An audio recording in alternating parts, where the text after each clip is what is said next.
નમસ્કાર વિદ્યાર્થી મિત્રો, મારી યુટ્યુબ ચેનલ સંજય પટેલમાં આપ સૌનું હાર્દિક સ્વાગત છે.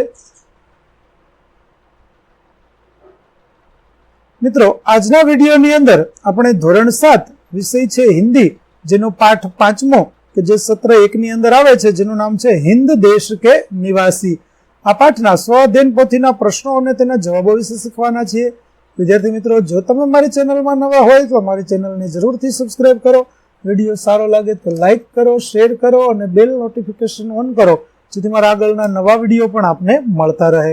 તેમજ વિદ્યાર્થી મિત્રો, આ પાઠની પીડીએફ જોવા માટે પ્લે સ્ટોરમાં જઈ અમારી એપ્લિકેશન વિશ્વગુરુ STD 1 થી 12 ગુજરાતી ડાઉનલોડ કરી તમારા મોબાઈલમાં ઇન્સ્ટોલ કરો.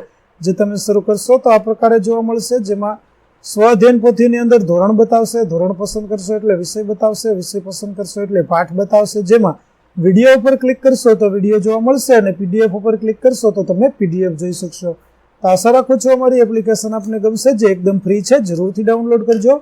તો ચાલો મિત્રો, હવે શરૂ કરીએ પાઠ 5મો. प्रश्न 1, सही विकल्प चुनिए जिसमें कोयल की कूक प्यारी है. दूसरा, पपीहा किसका नाम है? तो पक्षी का. तीसरा, गलत जोड़ पहचानिए. तो राग यानी तराना गलत जोड़ है. पपीहे की पुकार को क्या कहते हैं? तो टेर. पंथ है निराले सबकी मंजिल तो एक है. पंक्ति में रेखांकित शब्द का अर्थ ढूंढिए. तो मंजिल यानी ध्येय. छठा, हिंद देश के निवासी काव्य से संबंधित कौन सा वाक्य नहीं है, उसे ढूंढिए.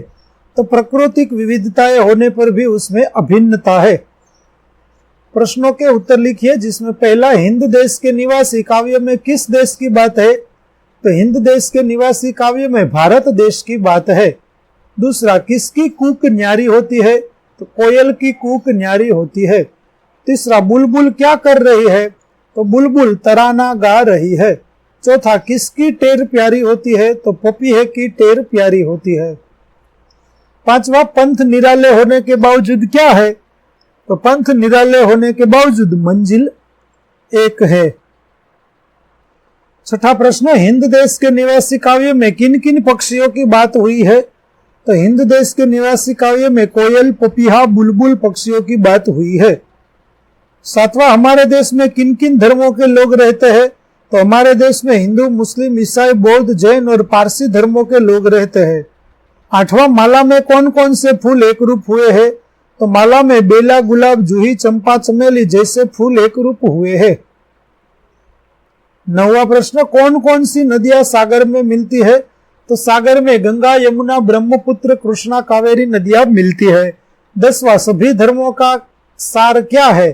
तो सभी धर्मों का सार एक ही है, मनुष्य को बुराइयों से दूर रखना और उसे उन्नत बनाना. प्रश्नों के उत्तर लिखिए. पहला, किन किन उदाहरणों के जरिए कवि यह कहना चाहते हैं कि हम सब एक है? तो हमारे देश में रंग, रूप, वेश और भाषाएं अनेक है. तरह तरह के फूलों को गूंथने पर एक माला बन जाती है. उदाहरण के तौर पर कोयल, पपिया और बुलबुल के गाने का राग एक होता है. गंगा, यमुना, ब्रह्मपुत्र और कावेरी आदि नदियां अलग अलग होने पर भी समुद्र में मिलकर एक हो जाती है.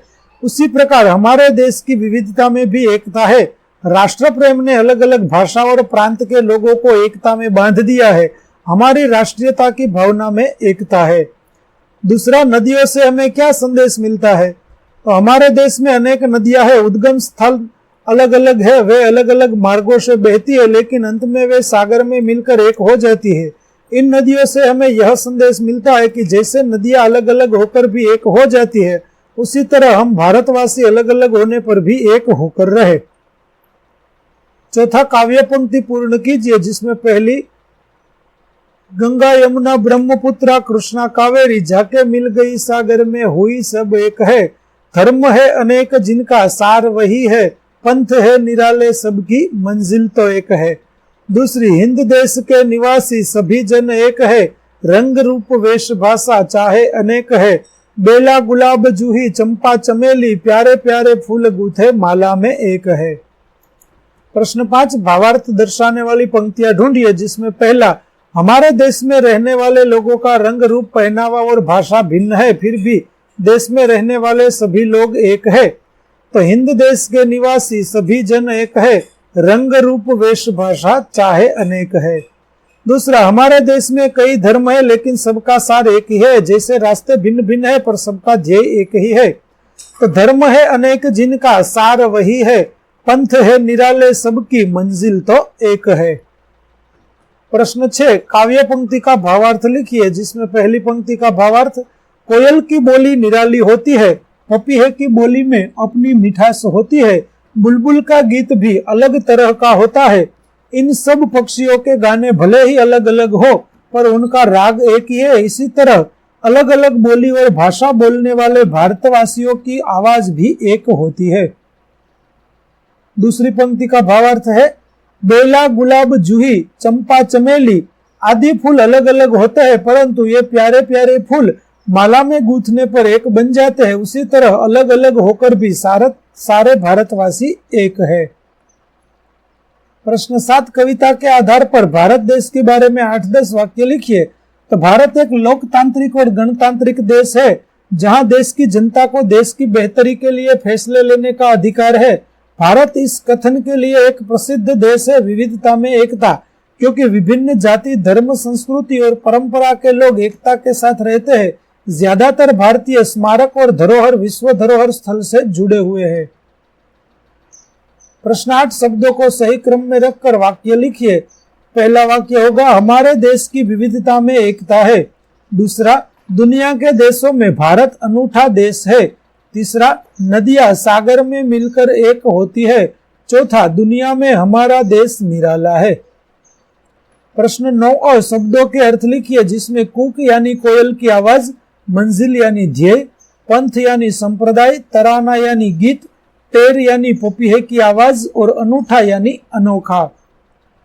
प्रश्न 9 समानार्थी शब्दों की जोड़ मिलाकर कोष्टक में लिखिए, जिसमें हिंद यानी कि भारत, पंथ यानी कि राह, बहुत यानी कि अनेक, गीत यानी कि तराना और मंजिल यानी ध्येय।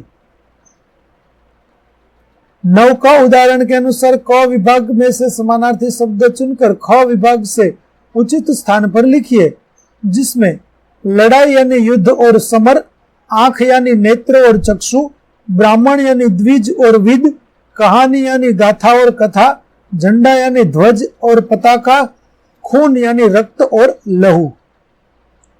प्रश्न 10, दिए गए शब्दों का लिंग परिवर्तन करके वाक्य में प्रयोग कीजिए, जिसमें बालक का बालिका।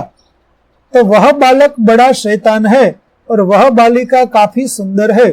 अध्यापक का अध्यापिका, हमारे अध्यापक बहुत गुस्से वाले हैं और हिंदी की अध्यापिका काफी अच्छी है।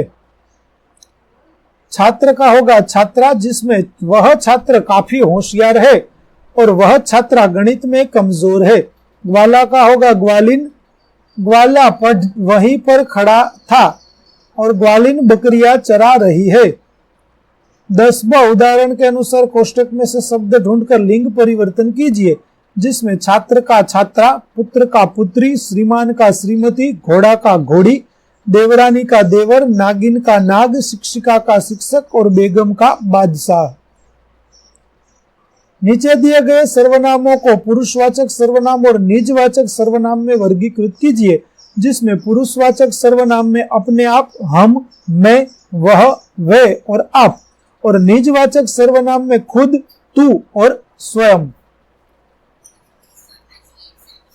रेखांकित सर्वनाम के प्रकार लिखिए, जिसमें मैं 7वीं कक्षा में पढ़ता हूं तो मैं पुरुषवाचक, दूसरे में स्वयं निजवाचक, तीसरे में वे पुरुषवाचक और चौथे में तुम पुरुषवाचक सर्वनाम है।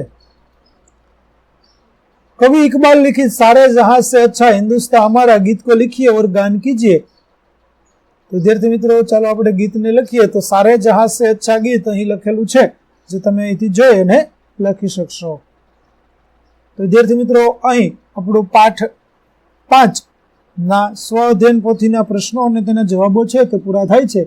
આગળના પાઠના સ્વ-અધ્યયન પોથીના પ્રશ્નો અને તેના જવાબો મેળવવા માટે મારી ચેનલને જરૂરથી સબસ્ક્રાઇબ કરો, તેમજ પીડીએફ જોવા માટે પ્લે સ્ટોરમાંથી અમારી એપ્લિકેશન વિશ્વગુરુ એસટીડી 1-12 ગુજરાતી ડાઉનલોડ કરો, જે એકદમ ફ્રી છે, જેમાં આપને તમામ પાઠની પીડીએફો જોવા મળશે।